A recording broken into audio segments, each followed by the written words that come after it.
Garden to kitchen பார்க்கலாமா? இன்றைக்கி நம்ம பெரண்டை சட்னி பார்க்க போகிறோம். பெரண்டை இதோட பொட்டானிக்கல் நேம் சிஸ்டஸ் குவாட்ராங்குலரிஸ். இதை பற்றி நம்ம எல்லாருமே ஸ்கூலில் படிச்சிருப்போம். இதோட மருத்துவ குணங்கள் அவ்வளோ அதிகமாக இருக்குது. இது மூட்டு வலிக்கு ரொம்ப நல்லதுன்னு சொல்லுவாங்க. இதை முடக்குவாதம் இருக்கிறவங்களாம் சட்னியாவோ இல்லை பொடியாவோ அரைச்சி சாப்பிட்றது ரொம்ப நல்லதுன்னு சொல்லுவாங்க. இது மூட்டு வலிக்குன்னு மட்டும் இல்லாமல் எலும்பு முறிவு இருக்குல்ல, அதுக்கெல்லாம் ரொம்ப நல்லதுன்னு சொல்லுவாங்க. ஆனால் பெரண்டையை நம்ம வெறும் கையில் அவ்வளோ ஈஸியாக எடுத்துட முடியாது. பெரண்டை கையெல்லாம் நமிச்சல் எடுக்கும். ஸோ நீங்கள் ஒரு க்ளவுஸோ இல்லை கவரோ போட்டுட்டு போய் எடுங்க. அதுக்கப்புறம் முனையில் இருக்கிற எலசாக இருக்கிற பெரண்டையை எடுங்க. முத்தி போன பெரண்டையை எடுத்திங்கன்னா ரொம்ப நாராக இருக்கும். ஸோ எலசான பெரண்டையாக பார்த்துடுங்க.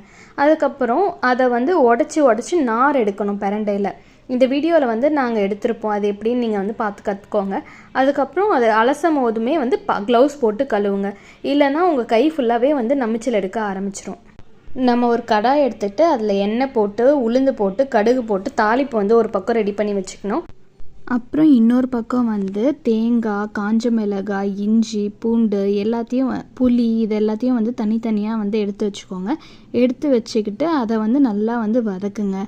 இஞ்சி பூண்டு எல்லாமே நல்லா வதக்கணும். அதுக்கப்புறம் புளி லாஸ்ட்டாக போட்டு வதக்கி ஒரு பக்கம் அதையும் எடுத்து வச்சுக்கோங்க. இதில் எல்லாத்துலேயுமே அதோட பச்சை வாசனை போகிற வரைக்கும் வதக்கிடுங்க. அதுக்கப்புறம் இன்னொரு பக்கம் பெரண்டை இருக்குல்ல, பெரண்டை நம்ம க்ளீன் பண்ணி ஆல்ரெடி வச்சுருந்தோம்ல, அதை எடுத்து போட்டு அதையும் நல்லா வதக்குங்க. நல்லா வதக்க அதோட பச்சை கலர் போயிட்டு கோல்டன் ப்ரௌன் கலரில் வரும். அது வரைக்கும் நீங்கள் நல்லா வதக்குங்க. அதுக்கப்புறம் அதையும் எடுத்து வச்சுக்கோங்க. இப்போ நம்ம எடுத்து வச்ச எல்லாத்தையும் ஒன்றா போட்டு ஒரு வாட்டி வதக்குங்க. நல்லா வதக்குனதுக்கப்புறம் அது கொஞ்சம் நிறைய ஆற விடுங்க. ஆற விட்டு ஒரு மிக்ஸி ஜாரில் மாற்றிக்கோங்க. மாற்றிட்டு நல்லா அரைச்சிக்கோங்க. அப்போ தான் நார் சிக்காது நம்மளுக்கு. நல்லா அரைச்சிட்டு அதுக்கப்புறம் நம்ம தாளித்து வச்சுருந்தோம்ல, அந்த தாளிப்பையும் போட்டு ஒரு வாட்டி அரைச்சிக்கோங்க. அரைச்ச எல்லாத்தையும் மறுபடியும் ஒரு வாட்டி வதக்கிக்கோங்க. அவ்வளோதான், பெரண்டை துவையல் ரெடி. இதை நீங்கள் சுட சுட சாப்பாடில் போட்டு கூட சாப்பிட்லாம். செம்ம டேஸ்ட்டாக இருக்கும். நீங்கள் எல்லோரும் வீட்டில் ட்ரை பண்ணிவிட்டு சொல்லுங்கள். தேங்க்யூ.